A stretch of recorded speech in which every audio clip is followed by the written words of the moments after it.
At kapapasok lang po na balita, niyanig ng magnitude 6.1 na lindol ang Davao de Oro sa Mindanao. Ayon po sa PHIVOLCS, naitala ang sentro ng limasan sa Maynila at Bataan. Niyanig ng magnitude 5.6 na lindol ang Isabela.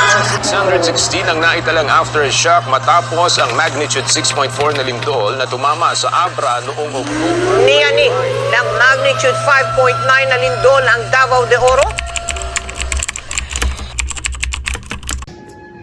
Aray! Ano ba yan? Para kang bakla. Ano sabi mo? Pre, alam mo na ba nangyari sa lugar na natekta ng lindol? Oo, pre, grabe na yung nangyari. Ano kaya may tutulong natin? Sabihan, hindi na mo naman maglaro. Ito lang ako. O, ano magawa natin upang mapaghandaan ang ating kalamidad na tinatawag nating lindol? Ang lindol ay isang kalamidad na nagdudulot ng masamang epekto hindi lang sa tao, ngunit pati na rin sa mga hayop at mga ari-arian. Kaya dahil dito, kailangan maging handa ang mga tao upang sila rin ay maging ligtas. Oops, huwag kang maging kampante dahil hindi ito nangangahulugang 100% ka ng ligtas.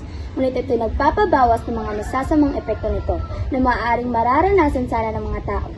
Halimbawa nito ay 80% sana ang damage dulot ng lindol, ngunit naging 42% na lang at ito'y dahil sa tulong ng iyong handaan, na nagpapabawas ng mga problemang dapat sanang iyong maranasan. At saka sa iyong kaalaman sa pagiging handa, nagtulak ito sa iyo upang maghanda. Kaya masasabing, tama talaga ang kasabihan, ligtas ang may alam.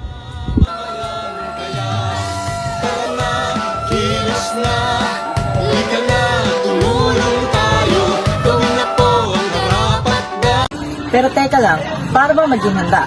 Oo nga, paano? Ano ba ang dapat na gawin sa pagharap ng kalamidad na lindol? Kagaya ng anong dapat gawin sa bago, habang at pagkatapos ng lindol. Ano? Paano? Humingi kaya tayo ng tulong. Ayun, siya! Puntahan natin! Excuse me. May tanong po ako kung okay lang. Sure, go ahead. Paano po ba maging handa? At anong dapat gawin sa pagharap ng kalamidad na tinatawag na lindol?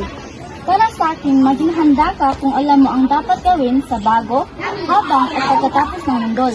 Ano po ba ang mga iyon? Maaari niyo po bang ibahagi? Oo naman.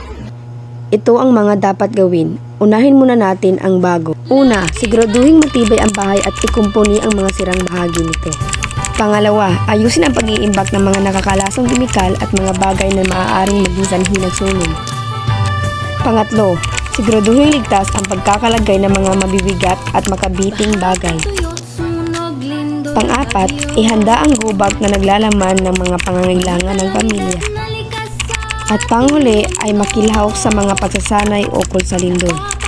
Ito naman ang dapat gawin habang may lindol. Una, yumuko at magtago sa ilalim na matibay na mesa at kumapit sa mga paa nito.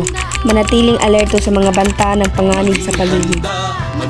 Pangalawa, umiwas sa mga bintanang salamin, mga aparador at mabibigat na gamit na maaaring mahulog o matumba. At ang panghuli, matapos ang pagyanig, agad na lisanin ang gusali at pumunta sa evacuation area. Ito ang mga dapat gawin pagkatapos ng lindol. Una, suriin ang iyong sarili at mga kasama kung may tinamong pinsala. Magbigay ng paunang lunas kung kailangan. Pangalawa, unahin ang mga pangangailangan ng mga matatanda, buntis, may kapansanan at mga bata. Pangatlo, kapag nasa tabing dagat at may banta ng tsunami, agad na lumikas papunta sa ligtas at mataas na lugar. Pangapat, suriin kung may natapong nakakalasong kimikal at mga bagay na maaaring pagmula ng sunog.